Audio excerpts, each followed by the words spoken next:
Hi everyone, welcome to समझो learning. This is Rohit Dagar. ये mini Q&A series है। पिछले साल से हम इसको चलाते आ रहे हैं और इस टाइम पे इसको चलाना बहुत ही इंपॉर्टेंट है बिकॉज स्टूडेंट्स की क्वेरीज बहुत ज़्यादा आ रही हैं और इसमें हम कॉमन क्वेरीज़ को एड्रेस करते हैं थ्रू अ वीडियो। जो प्राइवेट क्वेरीज़ होती हैं उनको तो मैं चैट पे रिप्लाई कर देता हूँ, बट आप इंस्टाग्राम टेलीग्राम पे जो मुझे कॉमन क्वेरीज़ भेज रहे हो जिनके सोल्यूशंस सिमिलर हैं उनको इस वीडियोज़ के थ्रू एड्रेस करने की कोशिश करूँगा मैं। अगर आपको भी कोई क्वेरी पूछनी है तो my handle is Rohit Dagar 08। The link is in description. Instagram या टेलीग्राम पे आप मेरे को अपनी क्वेरी लिख के भेज सकते हो। राइट, सो अभी हमें ये डिस्कस करना है।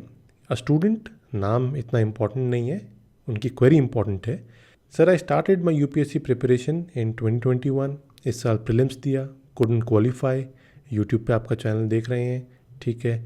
I want to qualify this examination, restarted my preparation right after prelims, but due to some unavoidable reasons I have not been in touch with the books since a week. Sir, I'm preparing from home and my financial background isn't that strong. We are a family of 4 staying in a single room, and sir, it has become very hard for me to cope up with the studies since then. I cannot move out to some other place to prepare because of the conditions. I really need your help about what to do. अब देखो, इसका solution थोड़ा सा सोचने की कोशिश करते हैं। लॉजिकल क्या सोल्यूशन हो सकता है। फाइनेंशियल कंडीशन एक ऐसी प्रॉब्लम है जिसको आप इमीडिएटली रिजॉल्व नहीं कर सकते, जिसको आप बाईपास भी नहीं कर सकते। और फाइनेंशियल कंडीशन कोई एक ऐसा रीज़न भी नहीं है जिसकी वजह से आप सिविल सर्विसेज का एग्ज़ाम क्रैक नहीं कर सकते। आपकी फाइनेंशियल कंडीशन अगर पुअर है या आप रिसोर्सेज की कमी है, आपको 1-1.5 महीना एक्स्ट्रा लग जाएगा तैयारी करने में, बट ऐसा नहीं है कि आप तैयारी नहीं कर सकते। पहला मिथ तो आप अपने दिमाग से ये हटा दो। 1 हफ्ते का गैप हो जाना कोई बहुत बड़ी प्रॉब्लम नहीं है, सबके साथ ये होता है। तो ये भी अपने दिमाग से बात हटा दो कि आप पीछे रह गए हो। अभी बहुत टाइम एग्ज़ाम में, अगले प्रीलिम्स में बड़ी आराम से 10 महीने हैं। आप बड़ी आराम से अपने सारे टारगेट्स अचीव कर सकते हो। बस जो ये मेंटल स्टेट है अभी, जो कि आपको लग रहा है कि कमियां रह जा रही हैं, पिछले साल भी रह गई और इस साल और रहेगी, ये आपको इस डिलेमा से बाहर निकलना है कि प्रिपरेशन इज़ टफ़ और इससे कैसे हमें कोप अप करना है। आपको प्रिपरेशन करते हुए अभी 8-10 महीने ही हुए हैं और अभी आपको और 10 महीने मेहनत करनी है। तो फर्स्ट ऑफ ऑल, इस 1 हफ्ते के चैलेंज से बाहर निकलने के लिए आप एक सिंपल सी ट्रिक करो। जो आपको सबसे अच्छा सब्जेक्ट लगता है, ज़रूरी नहीं है कि आप उसमें स्ट्रांग हो कि वीक हो, आपको जो सबसे मज़ेदार सब्जेक्ट लगता है उसको पढ़ो 2-3 दिन।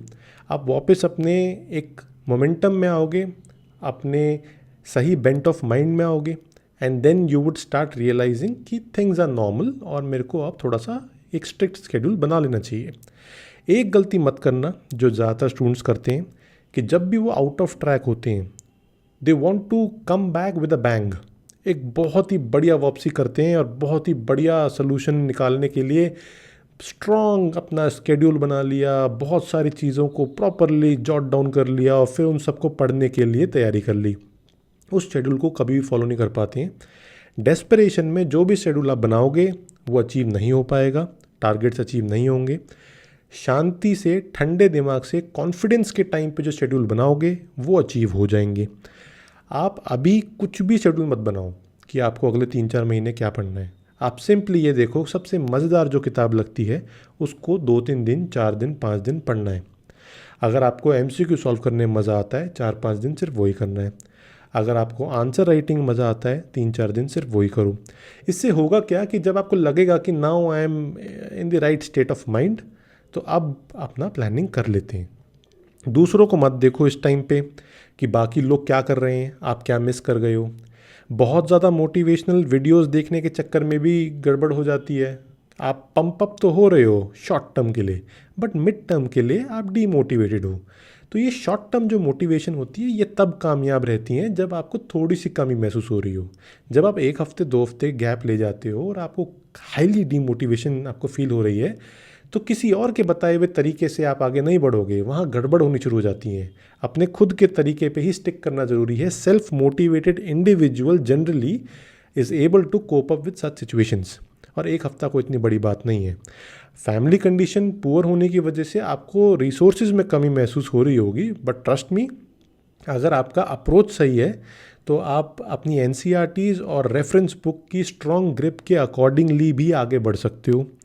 आपको फ्री रिसोर्सेज भी बहुत सारी ऐसी मिल जाएंगी जिसमें आप बड़ी आराम से अपना सिलेबस कवर कर सकते हो। मेहनत ज़्यादा होगी, आई कैन अंडरस्टैंड, बट अगर आपको इस बात की रियलाइजेशन है कि आपके पास रिसोर्सेज की कमी है तो आई एम श्योर कि आप मेहनत करने वाले इंडिविजुअल ज़रूर होगे, बिकॉज़ जो मेहनत करते हैं वो ही अपनी कंडीशंस इम्प्रूव कर पाते हैं। जो किस्मत के भरोसे बैठे रहते हैं या हालात के भरोसे बैठे रहते हैं वो कभी भी आगे नहीं बढ़ पाते, irrespective of what financial conditions you have currently. So I would suggest you, आप अगर कुछ टाइमिंग्स में अपने चेंजेस करना चाहते हो कि ऐसा हो सकता है कि अगर आप एक रूम में हो और फैमिली मेम्बर्स भी हैं, आपको पढ़ने में दिक्कत आएगी, बट अगर आपके फैमिली मेम्बर्स थोड़ा सा हेल्प कर रहे हैं आपकी तो आप टाइम निकाल पाओगे। ऐसे में generally I have seen students who study at night when family members are sleeping. उस टाइम पे वो पढ़ लेते हैं, शांति होती है, और फिर दिन के टाइम में जब फैमिली मेम्बर्स काम कर रहे होते हैं तब वो सो रहे होते हैं। इतना आपके family members I am sure आपकी हेल्प करने की कोशिश करेंगे कि आपको टाइम मिल जाए दिन में सोने का और रात में आप पढ़ाई कर सको। थोड़ा बहुत तो आपको मेहनत करनी पड़ेगी जिसमें कि आपको अपने अलग अलग तरीके ढूंढने पड़ेंगे। आई होप आपको कुछ क्लैरिटी मिली होगी इससे। इस पूरी क्वेरी में मुझे सिर्फ एक बात दिखाई दे रही है कि इतनी समस्या अभी बनी नहीं है एक हफ्ते के पॉइंट ऑफ व्यू से, तो आप घबराओ मत।